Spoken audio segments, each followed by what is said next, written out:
Coba fitur dengarkan berita di News Plus aplikasi RCTI Plus.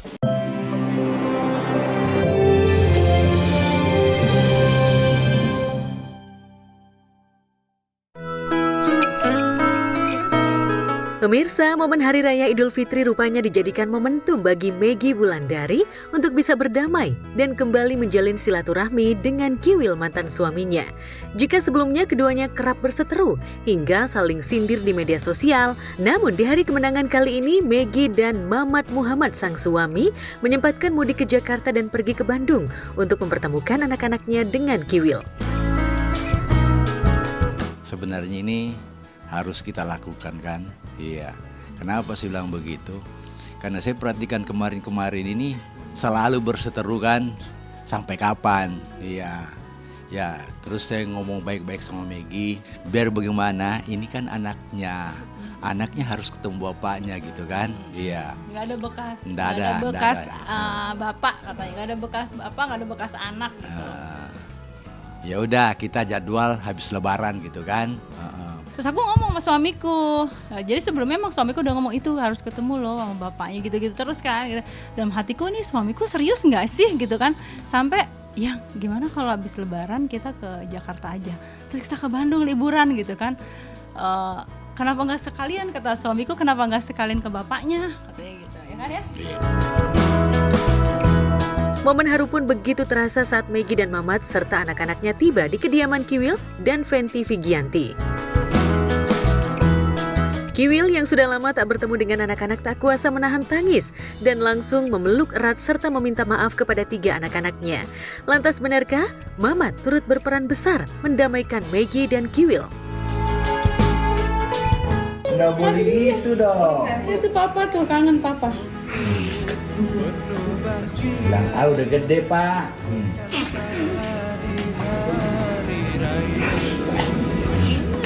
Kalau ini bukan si papi kenapa telepon kamu? Lah iya, yang penting tuh.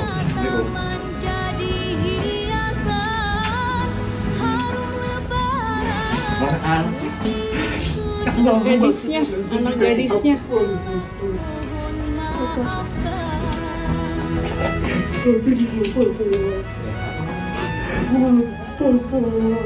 Ini kan cuma sementara, iya. Kalau kita menanam yang baik kan, kita juga akan memetik hasilnya yang baik kan, iya. Anak-anak ini masih polos gitu, iya.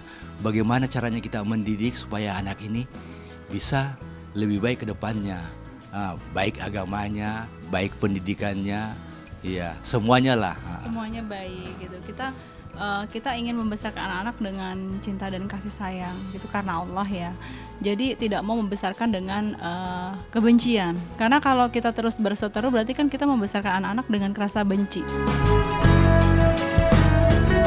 Ya, Meggy tak menyangka jika kedatangannya ke rumah Kiwil dan Fenty disambut hangat dan diterima baik.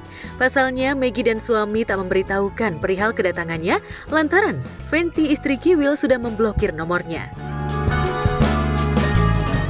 Sehat-sehat ya, makasih. Iya, sama-sama. Aku juga seneng banget. Iya, Terima Allah kasih. bisa ketemu, bisa silaturahmi, menjauh semua. Amin. Temuin anak-anak sama saya, makasih. Ya Allah, sehat. Sehat semuanya. Aku juga seneng. Iya, diasipin begitu. Ngapain sih kayak gitu? Makanya jangan Ada cerita lucu. jangan suka Jadi, sama gosip ya. Ini gosipnya kemakan gosip. Hanya sampai di blok. Sekarang dibuka lagi. Jangan ya. Jangan suka percaya sama gosip, ya kan? Aku di sini. Ada yang ini yang WA anaknya Anak-anak. suruh, iya anak-anak. Kan saya nggak punya link untuk komunikasi sama Mbak Kiwil langsung, dan Mbak Fenty kan ngeblokir gitu ya. Mungkin ngeblokirnya itu ada hal dan sesuatu hal gitu. Aku sempat dijelasin juga tuh di YouTube Meggy Wulandari kan, kalau Mbak Fenty sendiri yang ngomong ini karena gosip, kemakan gosip gitu. Kedatangan anak-anak seolah menjadi obat bagi Kiwil yang kini tengah menderita diabetes. Kiwil pun yang sudah memendam rindu dengan anak-anaknya terlihat begitu bahagia. Bahkan Kiwil memberikan kenang-kenangan untuk anak Rifki sebuah jaket. Soalnya kemarin liburannya tinggi terus. Ya Allah. 34 sampai 42 gitu. Masya Allah. Tiap hari konsumsi obat aja. Ramuan-ramuan aja teh. Ramuan kemarin enggak, ini aja obat dari dokter aja. Karena udah nggak mau diinsulin, sakit katanya bapaknya. Nggak mau, udah kanan kiri. Ya Allah, tuh dikasih tuh sama papanya tuh jaket. Bagus. Dari papanya tuh, Masya Allah. Masya Allah. Sebenarnya sih dia memendam rasa kangen sama anaknya. Iya, kita bisa lihat dari ekspresinya dia, dari matanya. sampai dia menangis gitu, terharu kita melihatnya. Bilang coba lihat. Gitu. Karena aku aja kan tadi nggak mau nangis gitu ya. Akhirnya aku juga nahan gitu ya, malu ada suamiku. Kalau harapan saya, semoga dari datangnya kami sekeluarga, dia udah bisa ngelihat anak-anak langsung, udah meluk, udah meluapkan rasa kangennya. Semoga bisa jadi obat gitu, semoga sembuh. Karena kan kemarin sempat bilang Mama Fenty sempat bilang sakit gitu, kayak gitu. Kasihan sih, pikiran sih kan gula ya, jadi kalau pikirannya berat jadi gulanya tinggi terus. Itu keputusan Mas Kiwil pribadi, karena saya dan suami enggak menutup pintu silaturahim ya, tidak menutup akses gitu. Cuma mungkin ya itu kata berita gitu kan. Emang aku bilang lain kali jangan. Makanya saya bilang sama Mas Kiwil, kapan-kapan kalau mau ke Makassar, kita siap menerima kok gitu ya, welcome. Terjalinnya keharmonisan antara keluarga Meggy dan Mamat serta Kiwil dan Fenty rupanya mendapat respon positif dari warganet dan berharap dua keluarga ini akan tetap menjaga kerukunan yang sudah mulai terjalin kembali. Alhamdulillah, akunya ngerasa alhamdulillah, Masya Allah, tabarakallah, ya Allah maha baik, ngerasa lebih bahagia gitu. Dan lebih kita berdua tuh lebih legowo gitu kalau untuk ngadepin semuanya, lebih ikhlas gitu. Alhamdulillah bisa sejauh ini, alhamdulillah.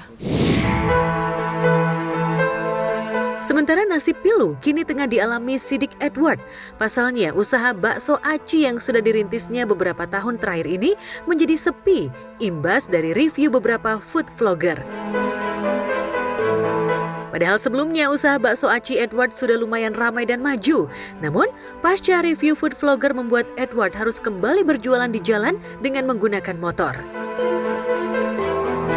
Sebelumnya tuh saya bukan jualan kemasan kayak gini doang. Sebenarnya dulu kan jualan bakso cilok, jualan seblak. Cuman karena di sini tuh posisinya ya kita cari yang gampang, yang praktis, nggak mungkin ada kompor di sini. Jadi ya kita jualnya kemasan seperti ini. Jadi semuanya kayak cuman kita bawa paling plastik,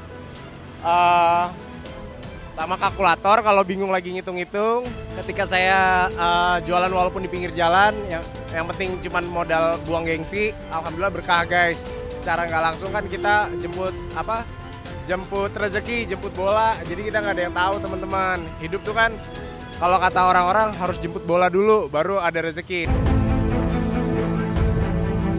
Ya, Edward tak mempermasalahkan jika para food vlogger mereview makanannya. Namun sayangnya ada beberapa food vlogger yang cara penyampaiannya tak pantas, bahkan cenderung menjudge hingga membuat masyarakat salah paham dengan penyampaian food vlogger tersebut.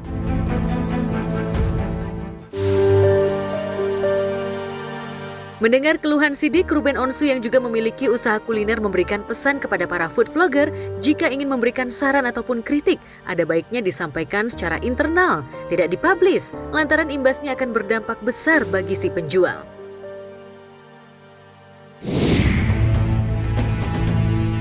Sama halnya dengan Edward, usaha rumah makan Bang Madun yang sudah dirintis selama 27 tahun nyaris bangkrut akibat ulah food vlogger yang mereview rumah makannya. Padahal sebelum kedatangan para food vlogger, rumah makan Bang Madun ramai dan laris, bahkan memiliki beberapa karyawan hingga Bang Madun bisa membeli rumah dan mobil dari hasil jualannya. Pasca insiden tersebut, rumah makan Bang Madun sepi pengunjung hingga tak sanggup membayar karyawan hingga memiliki hutang di bank. Gue mau jual rumah buat dulu, gue buat bayar utang, gue butuh duit buat gaji saudara gue Gue butuh duit buat gaji saudara. Gue gak mau saudara gue susah. 13 anak buah yang gue pecat sekarang tinggal 4. 9 orang gue pecat. Gara-gara gue di review itu. 9 orang lu udah matiin rezeki orang. Puas lu udah pada ya, puas. Efek review food vlogger tak hanya menghancurkan usaha rumah makan, tapi juga mental Bang Madun. Namun Bang Madun tak mau terus terpuruk. Dengan penuh perjuangan dan tetesan air mata, kini usaha Bang Madun perlahan-lahan mulai bangkit dan berkat kerja kerasnya, rumah makan Bang Madun sudah kembali ramai. Lantas, apa pesan Bang Madun untuk para food vlogger? Sekarang gue bangkit lagi, gue punya duit. Kemarin gue dapet kerjaan di TV.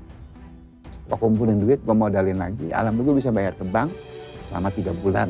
Sekarang stop untuk pembulian publik untuk mereview yang jelek-jelek. Stop.